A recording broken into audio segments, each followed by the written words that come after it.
اور کوئی نہیں۔ اجیا اور اشبان کی شادی کو بھی 1.5 مہینہ ہی گزرا تھا کہ اچانک اجیا کی طبیعت خراب رہنے لگی۔ بیٹا اسے ڈاکٹر کے ہاں لے جاؤ، صبح سے الٹیاں کیے جا رہی ہے، ایسے لگتا ہے جیسے بی پی لو ہو رہا ہے، وہ فکر مندی سے کہہ رہی تھی، جبکہ عائشہ بھابی شرارت سے اجیا کے کان میں سرگوشی کرتے ہوئے کہنے لگی، واہ بھائی بڑی تیز ہو، اتنی جلدی میدان مار لیا۔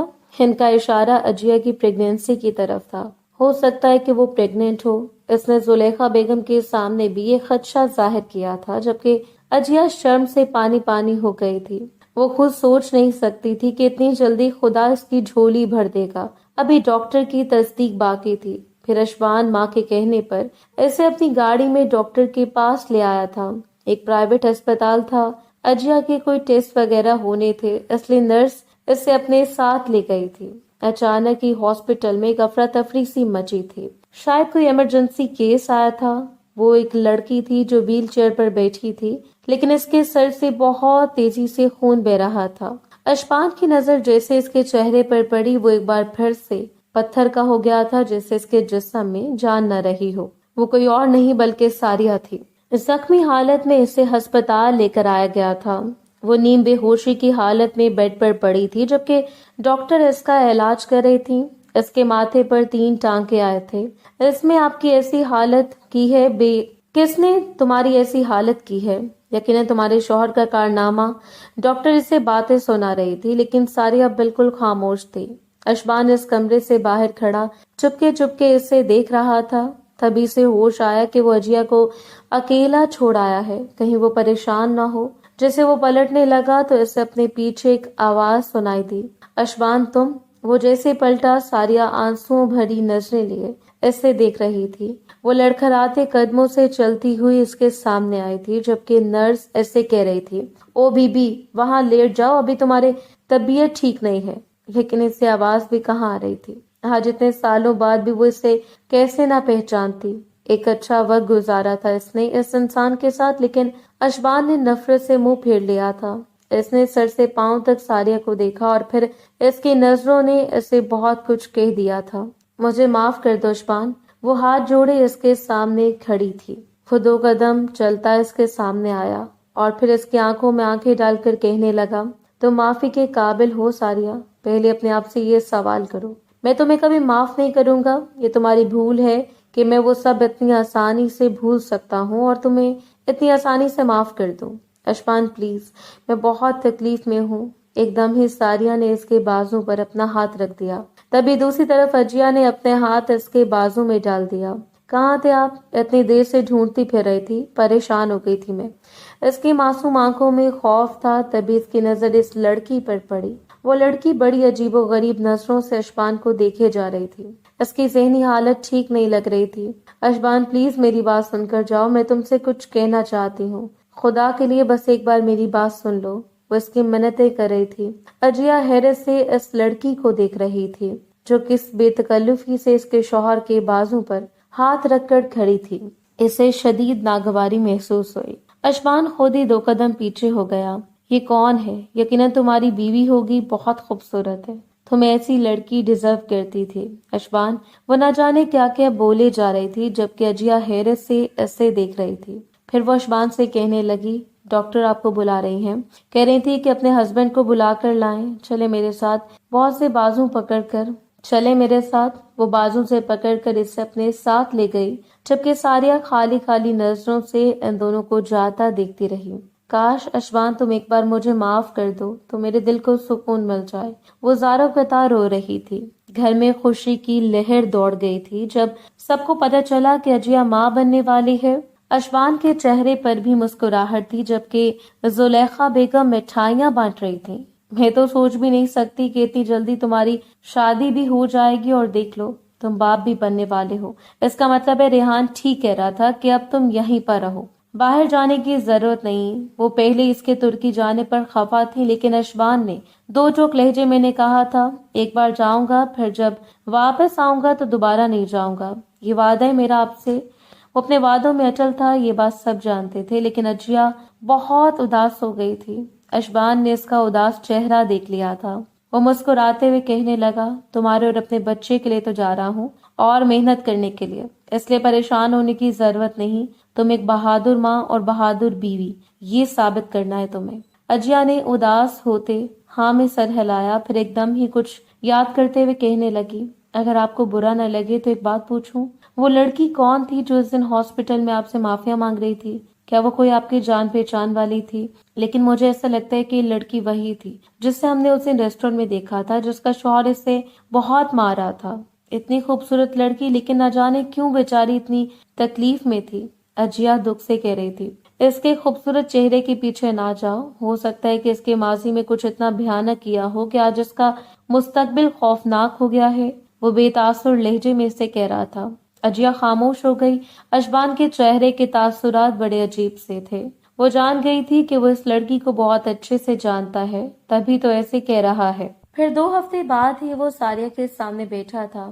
آج بہت اصرار پر جب کئی دفعہ وہ اس کے سامنے آئی، بار بار معافی کا تقاضا کرتی تو وہ اس سے ملنے پر مجبور ہوا تھا. ویسے تو میں تمہاری شکل بھی نہیں دیکھنا چاہتا تھا، لیکن آج تمہاری حالت قابل ترس ہے. آخری دفعہ تم سے ملنے آیا ہوں، اب کہو کیا کہنا چاہتی ہو، اور کتنے لڑکوں کو بے وقوف بنایا میری طرح. اور وہ کہاں ہے تمہارا دلال، مجھے تمہارا جسم جو بیچ بیچ کر پیسے کماتا تھا. اشبان نے زندگی میں پہلی دفعہ ایسے الفاظ استعمال کیے تھے. ساریہ کی آنکھوں میں آنسو آ گئے. پھر وہ ٹیبل کی نوک اپنے ناخنوں سے کھرچتے ہوئے کہنے لگی، مجھے تمہارے الفاظ پر افسوس نہیں ہو رہا اشبان، کیونکہ میں اسی لہجے کی حقدار ہوں. بس میں تم سے ایک بار معافی مانگنا چاہتی تھی. یہ ساری غلطی میری ہے. دولت کی ہوس تھی، اور ہیدم تو خود بھی ایک غریب گھر سے تھا. سوتیلے باپ سے جھگڑا ہوا تو وہ ہمیشہ کے لیے گھر چھوڑ کر آ گیا تھا. دوسری طرف میں نے تم سے وہ ساری کہانی جھوٹ کہی تھی. میں بھی اپنا گھر چھوڑ کر آئی تھی، اس لیے کیونکہ میں بھی اپنے گھر کے حالات سے تنگ تھی. گھر میں صرف غربت تھی اور کچھ نہیں. آئی تو میں ماڈل بننے تھی، لیکن میرا یہ خواب پورا نہیں ہوا. ہیدم کے ساتھ میں نے کئی دفعہ اسٹوڈیو کے چکر لگائے، اپنی پورٹ فولیو بنایا، لیکن کوئی فائدہ نہیں ہوا.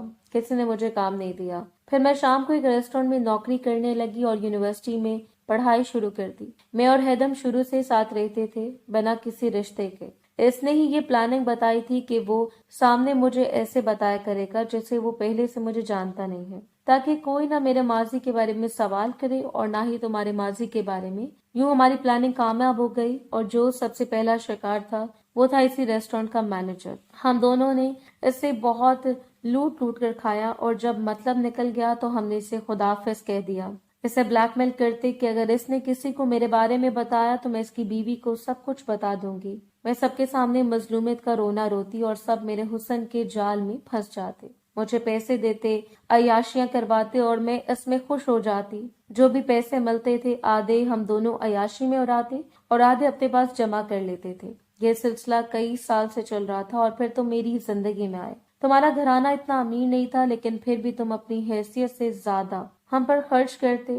میں بار بار ہیدم سے یہی کہتی کہ ہم اس کے ساتھ غلط کر رہے ہیں، ہمیں ایسا نہیں کرنا چاہیے، لیکن وہ بگڑ جاتا اور کہتا کہ اس مشن میں نہ ہمارا کوئی دوست ہے اور نہ ساتھی ہے. یہ یاد رکھنا. میں اس کی بات پر عمل کرتی. پیار محبت کا جو بھی ناٹک میں نے تمہارے ساتھ کیا وہ سب صرف جھوٹ تھا اور کچھ نہیں. پھر اس دن جب تم رقم لے کر آئے تو اس سے پہلے ہمارے پاس تقریباً 1 کروڑ روپیہ جمع ہو چکا تھا. وہ میں نے صرف تم سے نہیں بلکہ کافی لوگوں کے دل سے کھیل کر جمع کیا تھا. ہم دونوں کی لائف سیٹ ہو گئی تھی، اور پھر میں نے اور ہیدم نے شادی کر لی.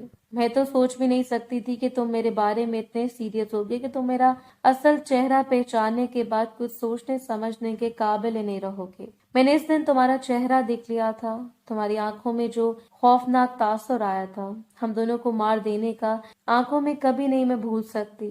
مجھے تم سے ہر لمحہ ڈر لگتا، لیکن ہیدر نے کہا کہ تمہاری فیملی ہے، تمہارا خاندان ہے، تم ایسا جرم ہرگز نہیں کرو گے. یوں میں بے فکر ہو گئی. پھر 2-3 سال ہمارے بہت ہی اچھے گزرے، لیکن جب پیسے ختم ہوئے تو ہم دونوں میں لڑائیاں شروع ہو گئیں. اب وہ مجھے پھر سے اسی کام پر مجبور کر رہا تھا جو میں پہلے کرتی تھی، لیکن میں نے اس کی بات ماننے سے صاف انکار کر دیا.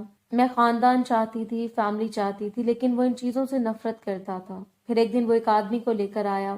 مجھے اس پر اتنا غصہ آیا کہ حد نہیں. پھر اس رات میں گھر سے بھاگ کر دوسرے شہر آ گئی، لیکن میں جانتی تھی کہ میں یہاں بھی محفوظ نہیں، وہ مجھے ڈھونڈ لے گا.